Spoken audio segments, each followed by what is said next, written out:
contrary to what Daniel Haqiqatjou says. So Daniel makes a good point that according to secular liberalism, the model that is followed in the West, and this has to do with the creation of the modern nation state. It is the modern nation state that monopolizes the use of force and violence. So it's not that we are any less violent. It's rather that the state monopolizes the right to use violence. And that's literally what the modern nation state is. So it's the seizing of any power from the church, any power from local groups, because pre-modern society was very different than the centralized modern post-Westphalian nation state that has been created. But in any case, in this particular scenario, he is wrong, however, Daniel that is. Verse 434, as Saqib Hussein argues very convincingly, this punishment, that is beating, does not have to do with the husband. The husband is not the one enforcing it. Rather, this is a community punishment done by, it is a judicial punishment, not a spousal punishment. Now, read the article before you... Now, imagine this liberal secularist is telling you another lie. The actual verse in the Quran is speaking to men and is telling the husband to do this. Okay? Now, this liberal, again, he's the extremist. He's saying the man isn't supposed to apply this. The husband, this is the husband, right? Husband is loving and affectionate and so forth. The husband is not supposed to apply this. Who's supposed to apply this? The people.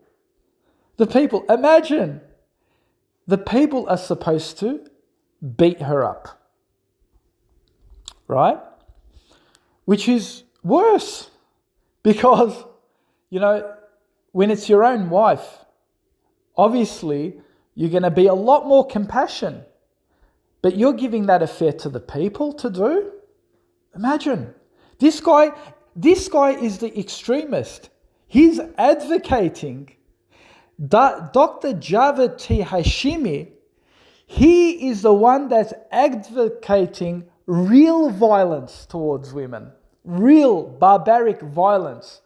He's saying that if she cheats, then she should be taken into the public square and other people should be flogging her, whipping her, belting her up. So, you call us extremists conservative for believing in flogging. Well, guess what? You're in the same boat now. We're in the same circle. We believe now in the same thing then, if you're referring to that book. This guy has fallen on his own sword. Honestly, this is really embarrassing now. It's getting extremely embarrassing for you, Dr. Javed. You start already arguing back. Read the article first, see the strong arguments that Saqib Hussein raises, and then come back. Well, okay, man. He's part of us then. He's part of us. But guys, on a serious note, Islam doesn't even accept their form of, beating. Right? Islam doesn't accept the way he's described it. Right? That she cheats and then the husband gives her off to other people and they just beat her up in that way. No, there's a principle. She goes before the court, Sharia. She'll get stoned. Obviously, if there's 4 witnesses that could prove it. 4 witnesses that could prove it. But his one is even more extreme because if he suspects that she cheated, then the state take her and flog her senseless. Right? If he suspects, remember what he said. If he feels that she cheated, she just goes and... I don't want to misquote Javed. Is he saying that? Or is he perhaps saying that if she self-confesses to her husband that she really did cheat, then she goes and gets flogged? But again, that doesn't make sense, because if she did do that, that's when the stoning comes in. Now, if he turns around and says, well, I don't believe in the stoning, I don't believe in that, okay, well, he believes in flogging. So how do you even justify that to the West? They're not going to accept you for that. You're still going to be labelled as an extremist in front of them, right? And this guy wants to say, oh, we should look up to the West. They have prison systems. They have, but he doesn't even say she should go to prison. He says that she should get flogged. So again, an inconsistency. Oh, mate, honestly, I want to bang my head against the wall. If you think that you disagree. Finally, one last point that Sultan brings up, which is child marriage. And this is linked to the idea that the Prophet's wife, Aisha, was supposedly 6 when they were engaged and 9 when they were married. This is due to a report that's found in, reports that are found in the Sahih Hadith collections. Watch. Notice he folds his arms and he's looking down. This is another sign that he's going into self-denial, right? Because remember, the other reports, when the Prophet ﷺ said he'll cut Fatima's hand off, that was in a Sahih Hadith. He accepts that. He is even quoted from that. He's even used it as a theological argument for Islam. But now he's going into the Hadith, and watch how he will start lying to dismiss the Hadith at will. And this is what I'm saying. Like, there should be a criteria. If something is weak, you look at the isnad, you look at the chain of narrations, you prove it's weak, because that's how science of Islam works. If something is weak, if something is wrong, if the hadith doesn't make sense, or if there's a problem in it, you then try and see whether it is true. So we go to the chain of narrators, we see who reported it, we see how many times it's been reported, we see the chain of narrators, we see if there's a break in the chain, we see what books have documented it, whether they are sahih, and so forth. And there's a whole procedure, a science of hadith that we go through. But for liberal Muslims, it's like, I disagree with this, it's rejected. Oh, I agree with that, it's accepted. And they don't look at chain of narrations. They don't look if it's authentic or non-authentic. It's like, accept that will, reject that will. It's like they've got no criteria. And this is another proof how they're liars. They lie. These are the taqiyya Muslims. The reason why Islamic traditionalists many of them are beholden to this issue, and they say it outright themselves. I believe Jonathan Brown has pretty much said this, that we need to believe in this because otherwise it will collapse our methodology. So it's really this idea of preserving the hadith canon from historical criticism that has compelled these traditionalist Muslims to defend the idea that the Aisha was truly this young when she got married. There's another academic who is publishing his dissertation on this topic. Unfortunately, he hasn't made it public yet, so I can't name him. He's actually distorted Jonathan Brown's position. Jonathan Brown, if you have a look at his position on this, he didn't just simply say we have to believe in this because it's in our Sahih Hadith. Jonathan Brown was refuting those who are claiming that it is not authentic and that it was the narration was only mentioned in Sahih Bukhari or something like this. And Jonathan Brown pointed out, no, it's not just mentioned in Sahih Bukhari, it's mentioned in a lot of other hadiths as well. And that was his position. It wasn't because, he wanted to affirm the canon of the hadith to be authentic, so we don't question the rest of the book. No, he never made that statement the way you've described it. Jonathan Brown was instead addressing those who are claiming that multiple sources did not mention her age, and they were attacking Sahih Bukhari, as I understand it. Who is publishing his dissertation on this topic. Unfortunately, he hasn't made it public yet, so I can't name him yet, but I believe his work should be out within 1 to 2 years. He is arguing from an academic perspective. He's a non-Muslim, by the way. And many of you who are watching this will probably be familiar with who I'm talking about, but I can't say it. He is publishing his dissertation on this hadith and arguing that it is not reliable, that it is a production of a later age, probably from the Abbasid era. But it had to do with, in my view, and I believe his scholarly work will... So notice, this guy wants to debate Daniel Haqiqatjou again. He can't show us the evidence. He's referring us to someone else who apparently written a book to prove that it is unauthentic, despite the fact that there's almost 6 or 7 different narrations mentioning the same age. Amazing. Correspond with this. The age of Aisha was an important sectarian issue. Come on. Just say what every other liberal says. Say the age of Aisha was really 18 years old. I'm surprised he didn't say that. I mean, he really surprised me with that one. For polemical reasons.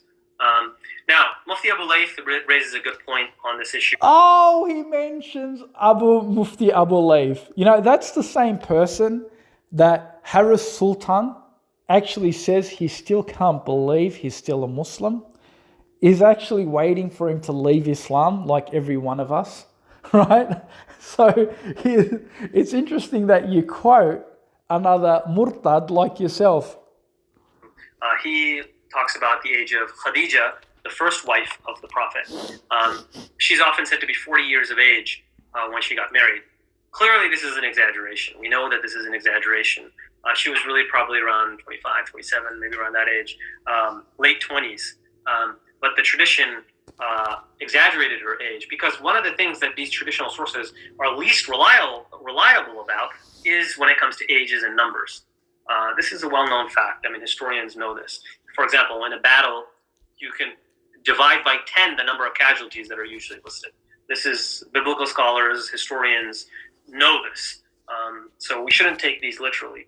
The reason why Khadija's age was raised all the way to 40 was to stress how old she was, which was atypical compared to the average age that women were married at that time. Similarly...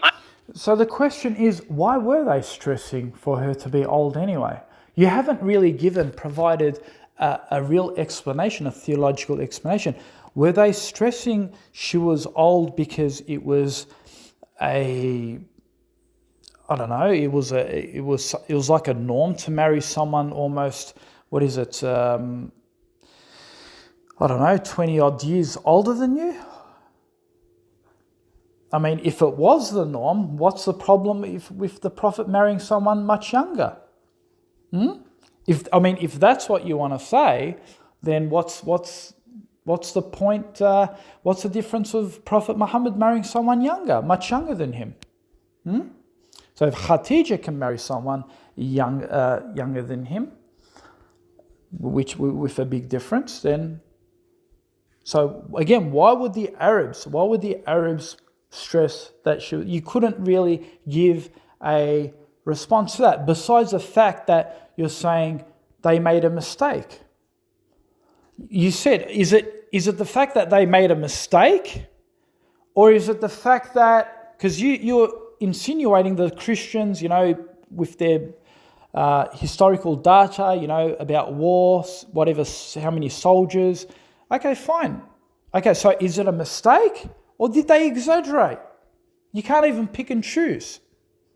Did they make a mistake, or did they actually exaggerate? Did they get their numbers wrong, her age wrong?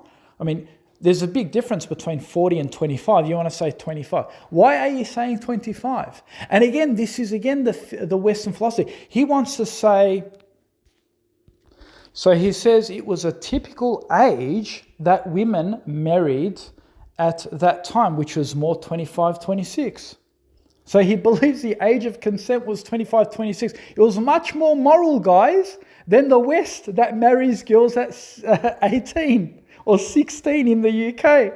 The Arabs were much more moral, apparently, guys. Look, apparently, according to him, it was 25, 26. That was the average age. But the Arabs stressed that she was 40. Why would they stress that she was 40? I mean, wouldn't they want the best age for the Prophet ﷺ, someone a bit more younger, 25, 26? Sounds more reasonable for a Prophet, right? But you see, the truth of the matter is, folks, Khadija was a businesswoman. Did they even consider that? She was a businesswoman and the Prophet used to work for her, right? She was a mature lady, a very, very mature lady, a business lady, right? So you'd expect her not to really be 24 or 25 or 26. You'd expect her to be in 40, and the Prophet Muhammad used to work for her, right? So it's not an exaggeration. It's not something that they made a mistake on. And notice what he says. He says, it was a tradition back then to get the numbers wrong. Now he's making an insult against the Quran. Okay, so if we got the numbers wrong, that could apply for everything.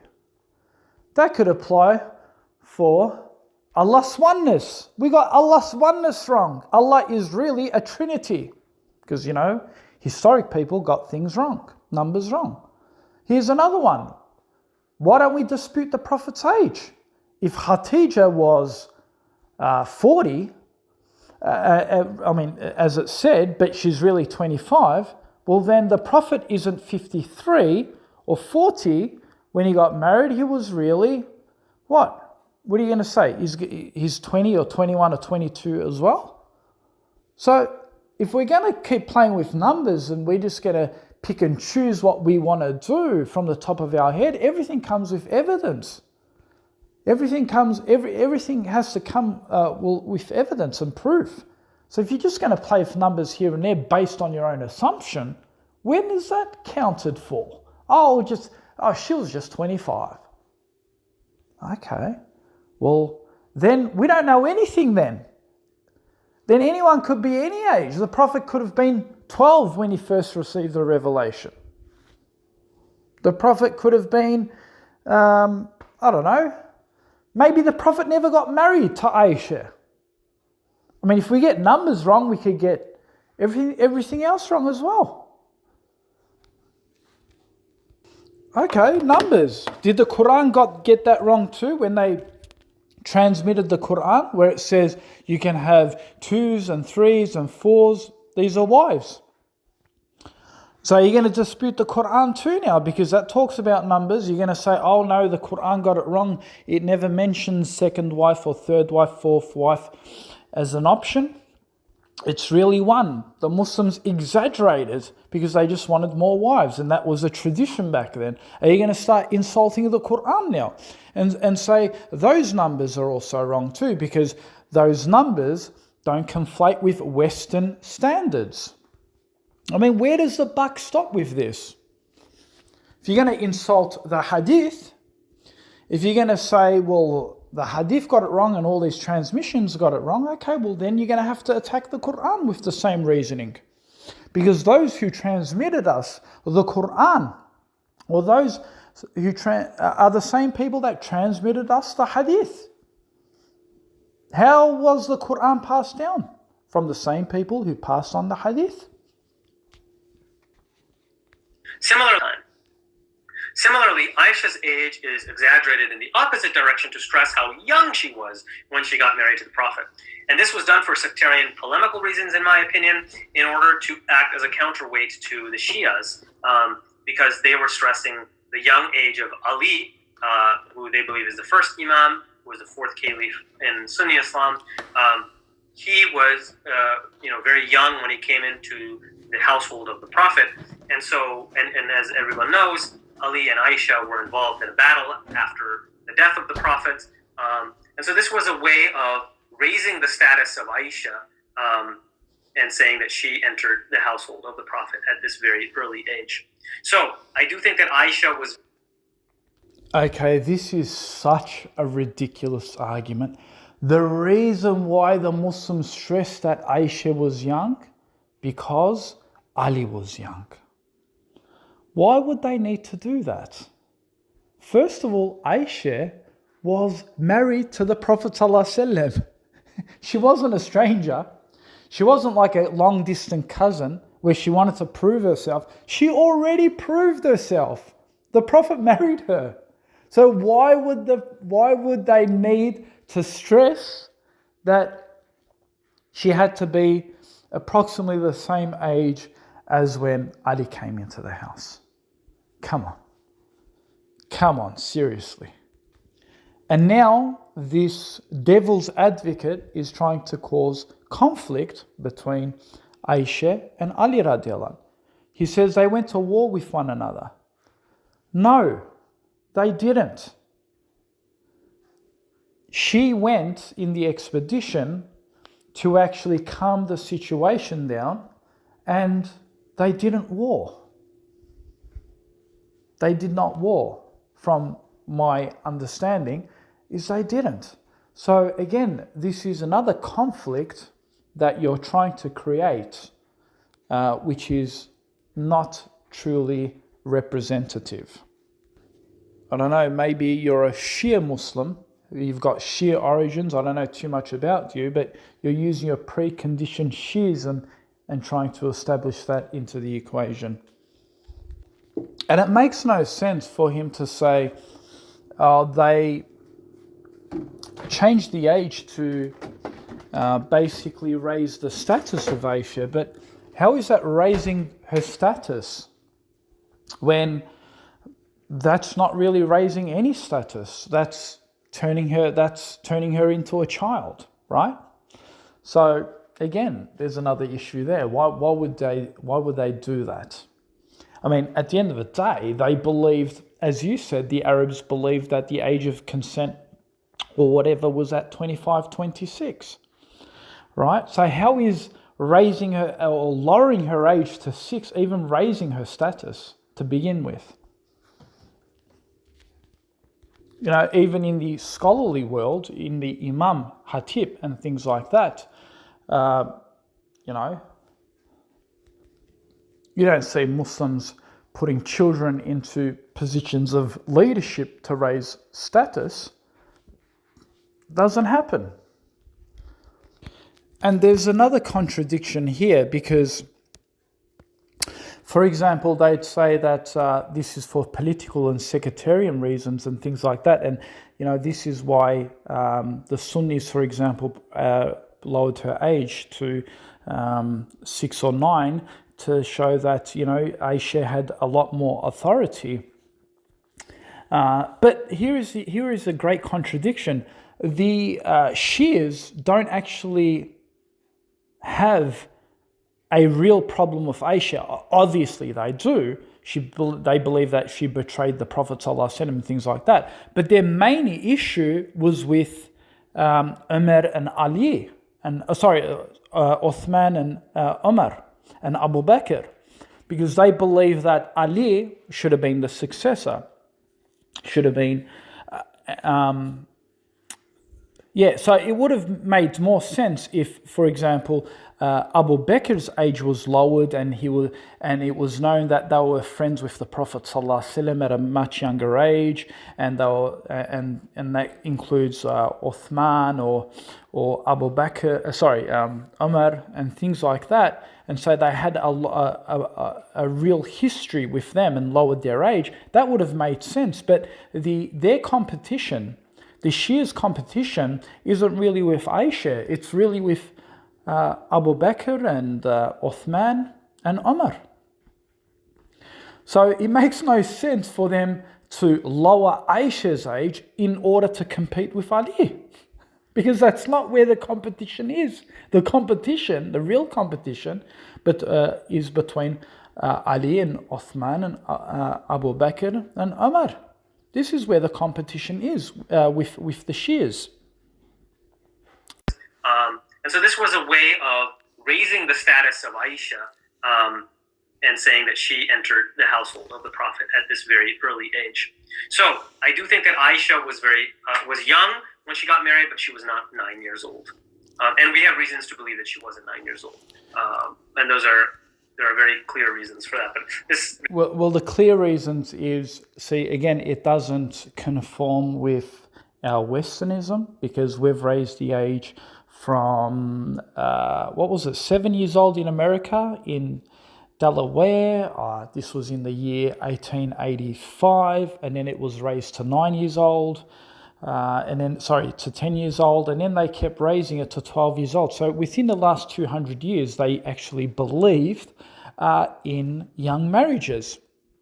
So suppose Dr. Javed Hashmi lived in America, and the year was 1889, and young marriages were accepted even amongst kings and queens below the ages of 15, anywhere between 10 and 15. Well, Javed would have said at that time, well, you know what, the hadith is true, the hadith is authentic, there's no issue, no one. But because we've raised the age to 18 and 19, now the hadith has become problematic. Like I said, because the West changes, their moral values and whatnot, now Islam has to change. Islam has to conform as well, right? So that's the concept of what these guys believe, right? So if the world changes, then the Quran has to change. If the world changes, then the hadith has to change, right? So God's law has to change. God's law has to conform with them, right? Now, who's God? Javed is God. Their worldview is God. Westernism is God. Not the Quran. Not who legislated the Quran. They are the God. Everything has to conform with their philosophy, with their values, with their ideas. Okay? So, when it comes to this, it is very, very simple. Back then, the age of consent was at the onset of puberty. When she went through puberty, she went through her menses and so forth, then she became a young woman at that time, right? So now, obviously, biology is different. And although, see, the Quran doesn't say you have to start marrying girls at 9 years old, this is something that they did, and the Quran legislates this, because even in the Quran it says, for example, if I ask Javed, so what does the Quran say then? If you're rejecting the hadith and saying, oh, well, the hadith, we shouldn't accept it because it says 9 years old. Okay, well, what does the Quran say? The Quran doesn't mention any age. So if you want to appeal to the Quran, then one could argue, the Quran only believes in 4-year-old marriages, 5-year-old marriages. I mean, it's open to interpretation. It doesn't specify it, right? One could argue that. And when it comes to the Bible, it's the same thing. There's no age of consent written anywhere in the Bible too. Sam Shimon, who's a Christian apologist, speaks about the Bible where it talks about a woman blossoming. And he tries to make the argument this is the age of consent. Okay, well, you could do that with the Quran too, where it speaks about where a girl comes to maturity. There are some verses that speak about that too. But what that maturity could be 13, it could be 14, it could be 12, it could be 14, it could be 15. Anyone can put any number on it. So the bottom line is this, folks. He wants to reject the hadith and he wants to appeal to the Quran only in this aspect. Okay, fine. Let's appeal to the Quran. What does the Quran say? Well, he can't show that. So he bypasses the hadith, he bypasses the Quran, and he appeals to Westernism. Okay, so there's difference of opinion under Westernism. In the UK, you can get married at 16. In Australia, you can get married at 18. That's the law here. But in Australia, if you got married to a 16-year-old, that would be considered pedophilia, because that's not allowed in Australia. 16-year-olds are only allowed in the UK. So who decides? In UK, marrying a 16-year-old, if a 30-year-old married a 16-year-old in the UK, that's perfectly fine according to their laws. But if a 30-year-old married a 16-year-old in Australia, that would be considered pedophilia. So who decides? All right, they've got conjecture in their laws. So one of the reasons why they actually married at such a young age is because I believe personally there was a life expectancy that, probably by 30, they'd hardly make it to their 30s and 40s, right? We're privileged enough, we live to our 70s and otherwise. So procreation and things like that were part of the norm, part of their society back then. Now you may say, oh, Mustafa, do you believe in reformation now? Are you also agreeing that, things can reform and, you don't accept that anymore? And so, again, I'm not saying it's haram for someone to marry a 9-year-old. I'm not saying that. I'm not saying that at all. What I'm saying is, though, every woman's biology is different. Some mature earlier, some don't. And according to these living standards that we are, biology and human development is evolving, as in changing. So, back 1400 years ago and so forth, girls may have matured a lot younger compared to now. And we have that now, even today. People used to say, oh, the mental maturity happens at 18 or 19. Now they're saying, no, we need to raise it up to about 25, 26, 27 now when the brain is fully developed, right? So imagine they bring out a law and say, we're going to set the age of consent at 25, 26, because that's when you're really fully, completely matured to make your own decisions. Okay, so imagine they say at 18, anyone who tries to get married at 18, that's committing pedophilia. That'd be unfair, wouldn't it? It'd be unfair because people constantly change the rules and you can't just tarnish another nation based on their own current biological standards to depict them as committing pedophilia when at that time they were considered young adolescents who, and by the way, she wasn't 6 when this happened. If there was pedophilia, if there was something really, really wrong, first of all, the Arabs, his enemies, would have been against it. And it was a norm back then. And so that was considered the age of maturity at that time. And you can understand because when you look at human development, the age of puberty and things like that, when the girl undergoes puberty, even in the secular world, it's about 13 or 14 where she's pretty much developed biologically. Maybe not completely fully mature, but no one's completely fully mature till they're 27, 28. And so if we can accept this now, imagine 1400 years ago, right? And so people used to die early by 30, probably 35 or 40. They had diseases and so forth. So early procreation back then was something that... Shut down Amy. Apologies for that. So, yeah, just to get back on point, it's it's something that they did. And again, you might say, well, am I endorsing that? No, I'm not endorsing that because, again, the human conditions have obviously changed. It's very, very hard. It's difficult in this time and age, in this biology, to get a person that's developed at 9 years old, right? And if you're saying, well, some countries in Saudi or in Afghanistan or somewhere, they're practicing it, well, I can't really help that. Okay? But what I'm telling you is that it's based on biology, and different climates, different things change, and that's how they practiced things. And if they were really doing something wrong at that time and it was difficult to comprehend, then the enemies of Islam would have used this argument against the Prophet. And we never see that in the history of Islam. And no ex-Muslim critic, whoever they are, they can't bring up any single reference to criticize the Prophet Muhammad on this point of contention.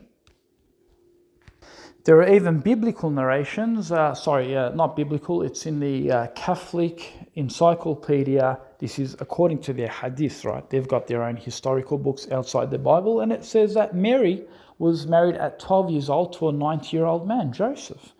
It's in their book. Now, a Christian may say, oh, well, that's a Catholic text, that's this, that's that. It's still a historical document, whether you like it or not. And unless you've got another historical document to counter that, but if you don't, then that's the best available historical document we have. So that's their records.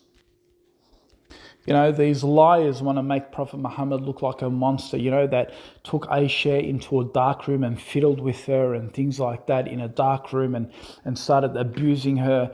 And, you know, if this woman was really abused, as the accusers want to say, she would not be a scholar, a hafiz of the Quran, a hafiz of Islam, a confident woman. As you said, she even went to battle. Does that sound like an abused woman? No, it doesn't. She was a warrior, right? According to you. So, you know, this was a confident lady. And so, you know, this isn't anyone being abused. You know, the West want to put their own prejudice, superimpose their own values and the way their pedophiles have abused their children, you know, where the real abuse takes place in those dark rooms and those dark corners.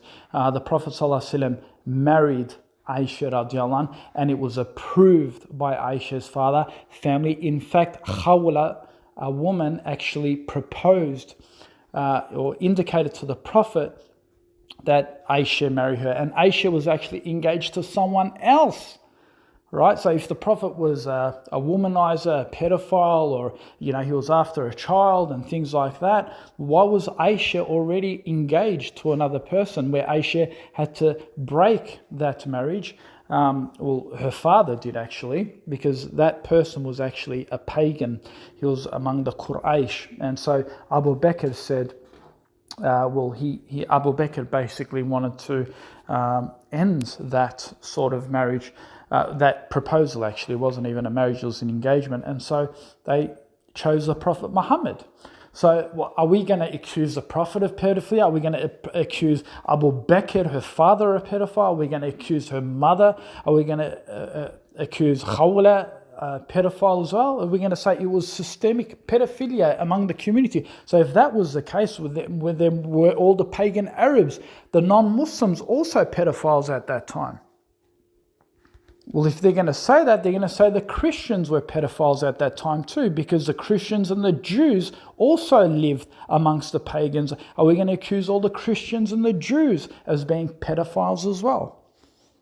Because if that was the cultural norm, then all of them suffered from pedophilia. Is this what you're going to say? You're going to be that arrogant to accuse all of them of pedophilia?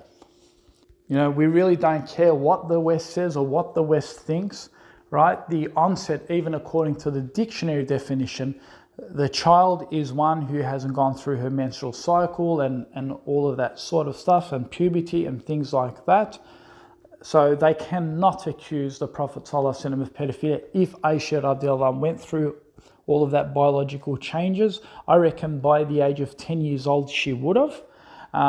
You know, although the hadith says 9, you know, she could have been 9 and 11 months. You know, obviously they're not going to use 11 months or 10 months. She could have been close to 10. Allah alim, right? And so back, even in our age, 100, probably 70 years ago or something like that, the age of consent. I think Mexico even, you don't even have to go that far, 13 years old, 12 years old. So she was 2 years off 12, right? 2 years off 12 basically. So, and that was 1400 years ago. Who knows what the biological development was back then? So again, these people don't have any real argument, but like I said, they use that as the number one weapon against Islam. And, you know, they think they've got a baseball bat in their hand, but I tell you, it's made out of sponge. And the number one argument to refute and debunk them, why would the Prophet wait 3 years? He waited literally 3 years when the proposition happened, when her father promised the Prophet Muhammad ﷺ at 6 years old. she didn't move into the Prophet's house before she was 9 or 10 years old. There is a narration actually in Tabari that says she was 10 years old. So it could have been close to 9 and 10. So why would the Prophet wait? If he was a pedophile, if he was after children, he'd say, yep, 6 years old, let's go. But he didn't do that because he understood she was young. He understood. So this debunks, clearly refutes the allegations made. Aisha were involved in a battle after the death of the Prophet. So I do think that Aisha was was young when she got married, but she was not 9 years old. And we have reasons to believe that she wasn't 9 years old. Liar. And there are very clear reasons for that. But see guys, this is the Taqiyya Muslims. You want to know the Taqiyya Muslims? These are non-Muslims. Listen carefully. These are the Taqiyya Muslims. These liberals. So you go to his page, non-Muslims. You go to Dr. Javid's page and you tell him that he's a Taqiyya, lying, liberal, murtad. Now, we can go back to the argument that Daniel himself brings up about what happens if we reach the 10 billion mark when it comes to overpopulation. Well, then the scholars can use issues of maslaha and argue that we go against the literal text and go in the opposite direction and no longer have a multitude of children. Similarly, when it comes to child... Sorry, we're going to refute this because the text doesn't actually say as fard to have multitude of children. Okay, so he's actually comparing something that is optional, right? So it's really incoherent for him to say, oh, we need to, it's okay for Daniel to start reforming. And again, he's not reforming anything. Daniel isn't saying they're going to stop it and that's it. If Muslims are practicing, usually in every Muslim household, they're having 3 or 4 children minimum, right? But maybe they could only have 1. So it doesn't mean maslaha or whatever. It means they're just going to completely cut it off, right? Right? It could be like China. China has 1 child per family. Okay? So marriage, we can say that there is no clear, there's no obligation in Islam for you to marry at any age. There's no age limit. This is an urfi or cultural issue. And we can say that in our culture and our time, not just our culture, but in the modern times, now people are getting educated and women need to get educated. You don't want an uneducated, half of your population to be uneducated. I think Daniel Haqiqatjou might, but I doubt that. Even his own wife is probably educated. And he's going to educate his own kids, his own daughters. So because of education, the age of marriage is getting delayed. Now, this is a problem, of course. And I do think it is a problem when we delay the age of marriage to your 30s. This does create a problem with having children. It also has a problem with family life. This huge emphasis on getting a job to feed your materialism, consumerism, and and we live in, let's be honest, we live in debt-ridden societies where we all have large student debts. People have credit card debts, etc. You live in this bondage of materialism. That's clearly an issue. But we can reach a balance, right? We don't have to say that you get married at 6 years of age, and we don't have to say that you get married at 30s, right? We can balance these two issues, and that is what I am arguing for. Okay, so that's my pushback against the points that Daniel Haqiqatjou brings up. I do want to mention something absolutely atrocious that Sultan said in his interview, and I think this exposes him and his ilk for what they are. He used the word primitives to describe societies and cultures in the Muslim world. This is clear. This is just not just Orientalism. This is the language of colonialism. So it's the idea of that we need to civilize these other societies, and this is why this group of ex-Muslims is very critical to part of the propaganda wing of the imperial power, which wants to justify its neo-imperial agenda. So whether they do it willingly, unwillingly, consciously or unconsciously, the fact of the matter is that these ex-Muslims, and I'm not talking about all ex-Muslims, but I have no problem with ex-Muslims. I know some ex-Muslims. I'm friends with some of them. Some of them study at the same university that I go to, and I got no problem with them. I do, however, have a problem with the ones that turn Islamophobic or anti-theist. So, and Islamophobic, by the way, doesn't mean that you're just anti-Muslim. It has the word Islam in it, right? Islamophobia. But these people play an important part in this agenda, and you see it in the language that he uses, primitive. So these are primitive societies. And that's, Daniel rightfully points out, that's kind of language is used to go bomb them, right? Bomb these primitives.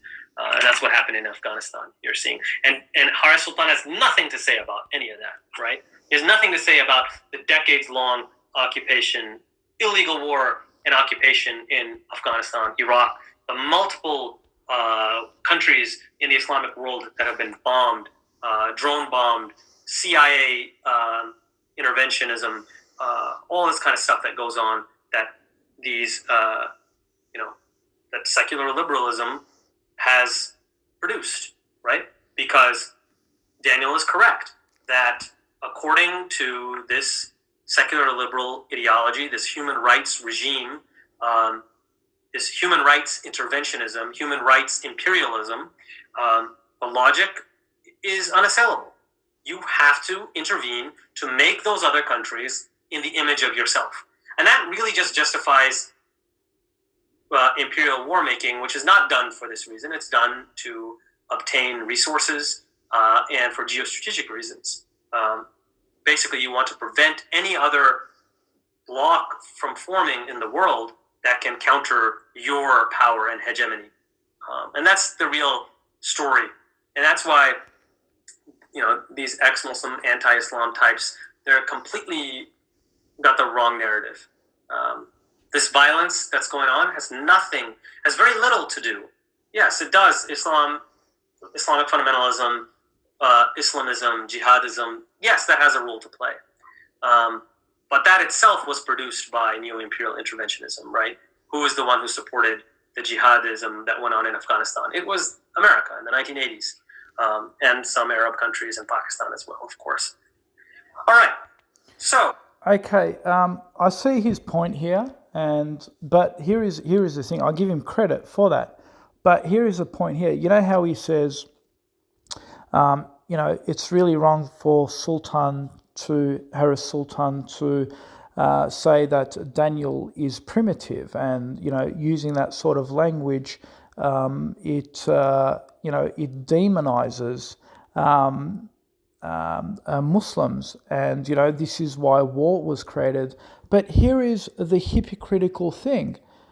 Just earlier, Javed was comparing Haris to ISIS, right? So isn't that demonizing the conservative Muslims who believe in Daniel?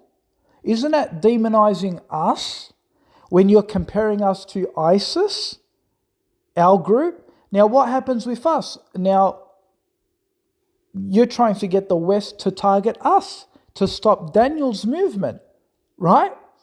Because you tried to compare him with ISIS, right? And you believe, obviously, Daniel's ideology is primitive. Well, don't you? Or do you believe it's progressive? So, you believe it, obviously, it's primitive enough to believe that you're comparing it with ISIS.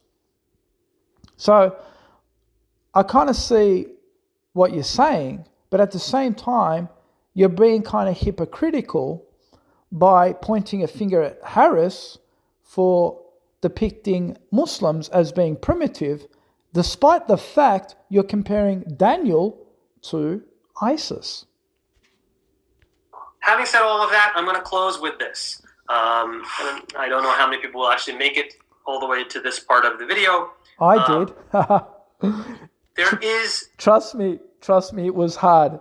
A brother sent me this video, may Allah reward him, and honestly, it was hard. It was hard watching this because there were so many points I just cringed, but I had to do this. I really had to do this. No reason why we should postulate human rights versus Islam in any way. The truth is that human rights themselves are built on theological premises. This is well known. I'm going to point you to some books that talk about this. One is Seeing the Myth of Human Rights. The other is Inventing Human Rights. Those are two different... Guys, this guy can never, ever, ever try and bridge Islam with the Western value of human rights. Okay? He can't. He can't bridge them together because they believe in a different God. They believe in a different set of rules. That you can't conflate your Western human rights with Islamic human rights. The Westerners are laughing at you, Dr. Javed, because the Quran makes it clear that there are different gender roles between men and women. The Quran says that women have to obey men. What are you going to say? You're going to misinterpret it and say, oh no, the verse actually means to respect men? Okay, well, why does the verse say respect women then? The Quran says, for example, it talks about marry 1, 2 or 3 or 4 wives. It doesn't say women can marry 2, 3 or 4 wives. Again, there are gender differences. How are you going to talk about human rights there? The Quran mentions, for example, right-hand possessions, concubines. I was in a pub. So what are you going to... Hang on. So what are you going to say there? The Quran, there are many hadith narrations that say that the women have to take permission before they leave the house. It says that a woman needs a male guardian. This is in hadith. Are you going to reject all that too? So what fight are you fighting with their human right convention? What fight are you fighting? I don't understand, Javed. The Quran say women get less of the inheritance compared to men. Are you going to change that verse of the Quran now?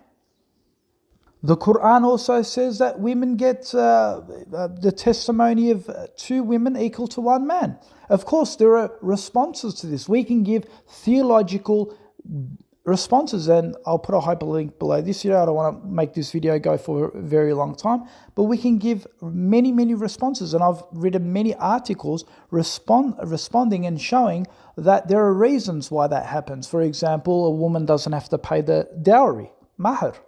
Right? Just as men have benefits, women have benefits as well. Women can wear, for example, silk and gold. Men can't wear silk and gold. Women don't have to pay from their own wealth. They don't have to pay for the man. They don't have to pay for his rent and his utilities. A man has to pay for the utilities and things like that. I've actually written a whole list on this. Women are not even obligated to perform jihad. Men are obligated to perform jihad. Women in Islam are not required to spend money on their husbands. I've gone through that. Women in Islam aren't required to fast while they breastfeed or go through menstrual cycle. However, men are required to fast even when they work, even if it's working in a hot boiler room. Women can wear gold and silver. We've mentioned that. Women don't have to pay the man dowry. We've already mentioned that. Women are not required to spend money on their children. However, father must provide for their children. Women are not obligated to sacrifice animals. However, men are required to sacrifice animals and do all the dirty work. Men are required to be protectors of women, but women are not supposed to be protectors of men. Hajj is not fard upon women if she has no mahram. It's not an obligation for women to go pray at the masjid for Jummah prayer. However, for a man, it is fard, and he has to break his back to make it. Even if he's at work, he has to make exceptions and bend the rules. A woman doesn't have to do that while she's out. And so much more can be said for the favoritism of women. So where Allah has taken some rights away from men, he's given more rights to women. At times he's given rights to women, he hasn't given rights to a man. So it changes, it interchanges. We believe in gender roles, but you can't explain that to your human rights. And you want to sit there and constantly try and bend the rules in Islam to conflate with the West. And the West is laughing at you because the West believes in total gender roles, no matter what, between the sexes. No matter what, everything is done on an equal footing. What are you going to do? Keep bending Islam to make everything equal footing? Well, if you do that, you're going to reject the Quran. I mean, you probably do. You're going to constantly misinterpret the verses and twist the verses and say this is abrogated. And this is what I say, you're going to apostasy. It's the last step of apostasy, right? But I could make arguments against the West. I could say, if you believe in total equality between the sexes, why don't you have a woman fighting Mike Tyson? Right? You're always picking a man to fight Mike Tyson. Why is it always a man? Why not a woman? If you believe in equal rights, give her the same sponsorship, give her the same money, give her the same prize winning. Train a woman to fight Mike Tyson. They can't, because they know biology is against them. So what gender roles, what human rights are they talking about? They believe in gender roles themselves. They don't believe in total equality amongst men and women. In fact, they even create women's and segregate women's sport from men's sport, because they know men are more elite, more quicker, more faster. They've got more testosterone. They've got more muscle power. They know that. They've got that. But they're the biggest con artists when it comes to human rights and how they want equality and how Islam oppresses women and how this or that, there's no equality between men and women, when they also do the oppressing. They've got gender roles. They can never reach the expectation of being equal with men. It's part of biology. And if they do, they're rejecting their own biology, human biology. And this is why they're so extreme, the far left, these extremists, these radicals, maniacs, that they're now trying to get systems or medical science to conform, to try and come up with solutions, mechanisms and new technology to impregnate men so men can carry babies. Why should women have to carry... The next 45 seconds. Why should women have to carry babies? Why should women have to go through all of that burden and so forth? So, it's crazy, right? It's their whole moral values are crazy. They don't know if they're men, if they're women. One day a woman becomes a man becomes a woman, a man's trapped inside of a woman's body, a woman's trapped inside of a man's body. One lady she wants to amputate herself and claim that she's disabled because she feels she's disabled. Another person claims he's a dog because that's how he feels, that's his intuition, that's innate with him. I mean, where does it stop? These people have lost themselves, they've lost their right of way, and they want to talk about they are the best in moral values and they know the truth and they're the, epitome of truth and success and enlightenment, where they are lost in the darkness. They have lost all human value. They don't know. There was a video published even by the secular atheists where they said clearly, if you had a choice between saving your dog, your drowning dog, or your neighbor, these atheists were saying we'd rather save our dog. Right, because we've got a bond, a friendship with our dog. Who's a human being? Who's that neighbour? I don't know him. Greg has never even called me over for a cup of tea. Right, and he's like, if I had to choose between Greg and that dog, I'd pick my dog. Right, they've lost human value. Right, and they want to talk about survival of the fittest, and they care about a different species more than their own kind. Right. So they've lost all human value. For them, there is no difference between that table and that human being. Because at the end of the day, if you break it all down, and that's all it is. It's just material, right? And that's why Richard Dawkins said there is absolutely no difference between a pig and a fetus. No difference between a human fetus and a pig. Right? That's what he said. He lowered the human being down to a pig. Right? And this is why they don't have a problem with abortion. Because they render the fetus as being some animal, just like anything else, like a piece of rat.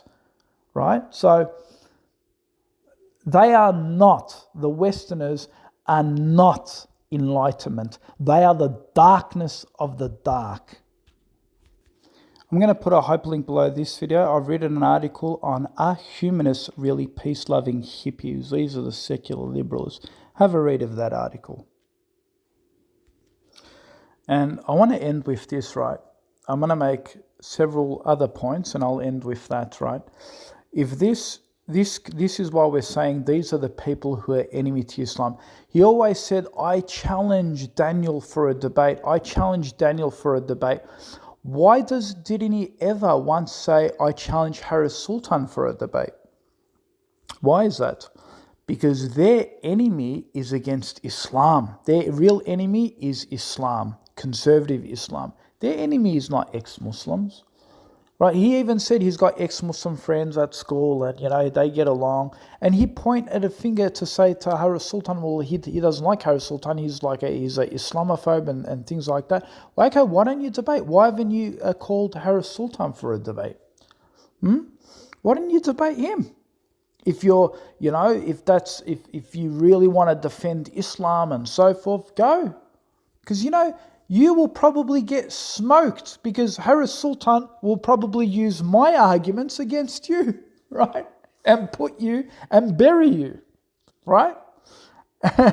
And show that you're a taqiyya Muslim. You probably would not stand a chance against Harris Sultan. I'm going to keep exposing his liberal values, right? See, in his liberal values, it'd be wrong to break someone's idol, right? It'd be wrong to smash someone's idol or someone else's religion. It'll be very offensive. But look what Ibrahim did in the Quran, Surah Al-Anbiya 21:63. It writes, Ibrahim broke all the idols except the biggest one, which he left so that they could ask it who had done this. So he broke them to pieces, all except the biggest one of them, that they might turn to it. Al-Anbiya 21:58, interpretation of the meaning. When they came back from the festival for which they had gone out, they saw the broken idols and they accused Ibrahim of breaking him. He said to them, nay, this one, the biggest one, them idol did it. So Ibrahim was basically just making a fool out of them because they were worshipping false gods. And he wanted to make a point to say that, these idols can't really do anything themselves, and this was just making a mockery out of their gods to say that the things that you worship can't really benefit you nor harm you. And so he broke these idols to make a theological point. Now, if Ibrahim was living today, this would go against human rights. So is he now going to reject the Quran? Is he now going to say this is against human rights, this is against ethics? If Ibrahim was living today and he did the same thing, this would be wrong. Again, if it was wrong, why didn't the Quran say what Ibrahim did was wrong? Right? Because all you liberals and all you secularized Muslims, you have an utmost respect for people who worship other gods and idols and things like this. This is what Ibrahim did in the Quran. So what are you going to say? You're going to reject the Quran now? Is that what you're going to do? So here's my challenge to you. What do you have to say for Ibrahim? Or perhaps you're just going to say, are you going to make an excuse to say, well, that was the ancient times and that's how they used to do things back then? Well, really? Really? Okay, so you're saying that the Quran approves that even in the ancient times? But shouldn't you apply ethics for ancient times? Shouldn't you apply human rights for ancient times? Suppose we took your human rights values back into the ancient times. Should you not apply that? And if you are going to apply that, are you going to condemn the Quran for allowing Ibrahim to do that? Or perhaps Allah did not know about human rights. So how do you answer that? I'd like to know an answer from you.